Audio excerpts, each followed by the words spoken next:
I'm going to talk about natural wines for this session, and what natural wine is all about and how is it different from the wines we drink most of the days normally. Just for showing you some natural wine labels, something interesting. Sometimes they can be a bit more creative and fun, but these are a little bit more subtle. Okay, so what is natural wines? So you question to me would be immediately, then I've been drinking so far, what wines are there? Are they not natural? No, actually it's just a category. Natural wine is a category to showcase what the wine would be like. So let's say the wines that we have been drinking so far, for a lack of better terms, we call it normal. So what is the difference, natural and normal per se? Okay, so normal wine, let's put it this way. Example, if you are a parent, you have a child, and then you guide your child how to behave, how to be eating, what food they should eat, and what kind of career they should pursue, and you try to make them the best that they can be. So this is a normal wine are done this way. The winemaker is making the best of his style. So let's say a Cabernet Sauvignon, Shiraz, or Merlot, or Pinot Noir. He's showcasing to you the best potential that grape can be in his artistic and creative style, and also his, of course, gustatory, the flavor that he want to showcase to you. So his creation, like a chef cooks a meal, is his creation, right? He showcased to you. Then this is the normal wines.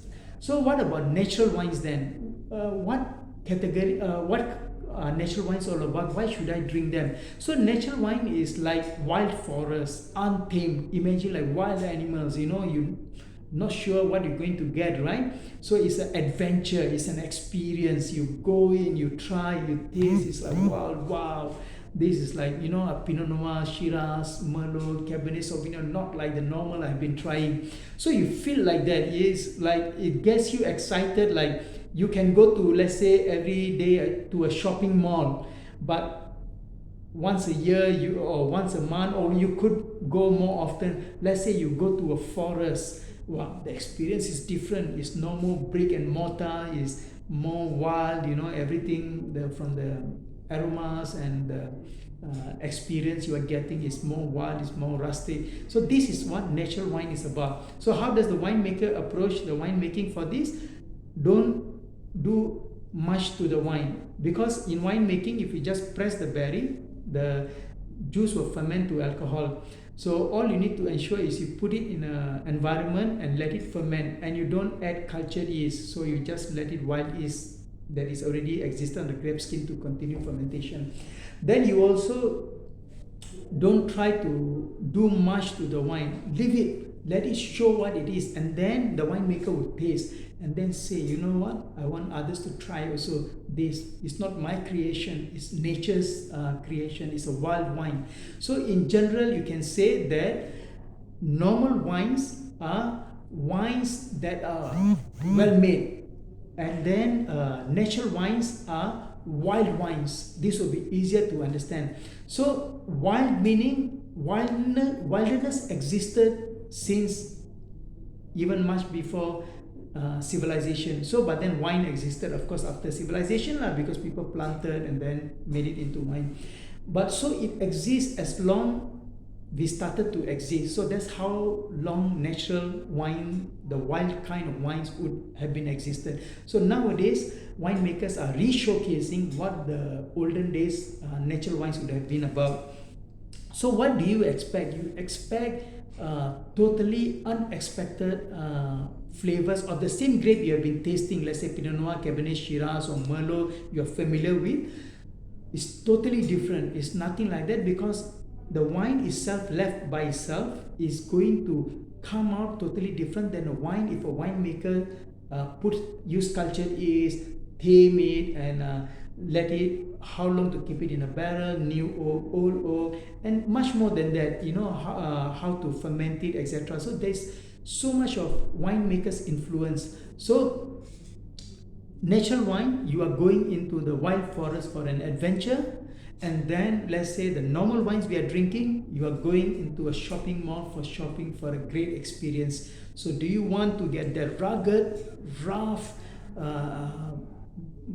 adventure, getting yourself dirty with the soils and all that in the forest, or do you want to enjoy a nice aircon environment and shop in a shopping mall? That will be the normal wine, and into the forest will be your natural wine. So even you smell them, let's say this is one of the natural, these are Pinot Noir both from the same winery called Carrie. So on the back label, of course, they have it put more information. Front label, they have kept it simple. So some of the natural winemakers, the labels are more funky, more wild, and very interesting, creative concept. So this, you smell this, not like a normal Pinot Noir. This is almost like going to a forest, plucking some black fruits, blue fruits, you know, those like blueberries and black currants, blackberries, like that, and you just press them. And then you just leave it for, let's say, 3 weeks, and you come and smell them, that kind of wild, kind of aromatic. So very interesting. So this is what you are getting. And why is it important that I should try it? Well, the important is this reason, that you want to see the same grape. I've drank Pinot Noir, I've drank Shiraz, Merlot, Cabernet Sauvignon for a long time. I know what it tastes like when it's groomed to the best it can be, but I've never tasted, if left alone from a winemaker, not interfered much, how would it by itself turn out to be. So that's very exciting. So you're going to the same grape, but more of his raw, rustic and wild character rather than the cultured, groomed and well suited and dressed, that kind. So very, very interesting. And then the next glass is, so basically I have two, and this is the another one. So both are natural, but they are slightly different, because when the winemaker is doing, they also make some of it, they as little influence at all. Some of it may be a little bit, like when you are a parent grooming your child, you don't want to groom the child to become a lawyer scientist. You want the child to go and find his own or her own talent and become what they want to be. So you don't want to, you want to let them find their way. But at the same time, when they fall or they are a bit shaky, you just want to hold and say, you know, are you okay? Then you let them go. So sometimes winemakers who do that in natural wine is still wild, not interfered, but just guided to say, you know, I just make sure, okay, so you are moving on well. So in that case, this is more done in that kind of context, but still minimum intervention. So it has very unique, almost like a French Burgundy that they also do when they don't interfere so much, and it becomes like this.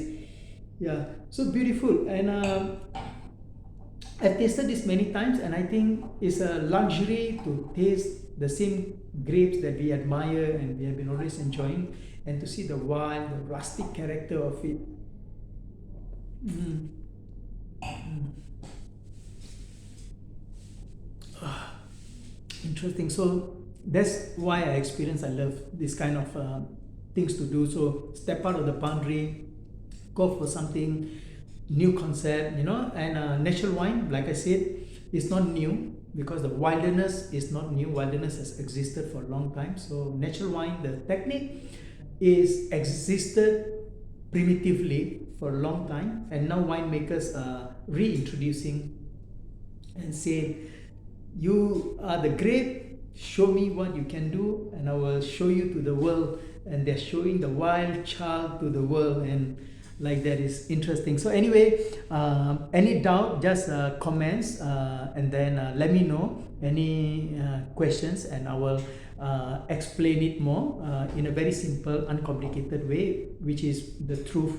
It shouldn't be complicated to understand this stuff, which are very basics in our life. I mean basics as in, I mean this fermentation and it's a drink, you know, it's, what complication can it be? It's not a rocket that we are building. Okay, thank you, and have a great day.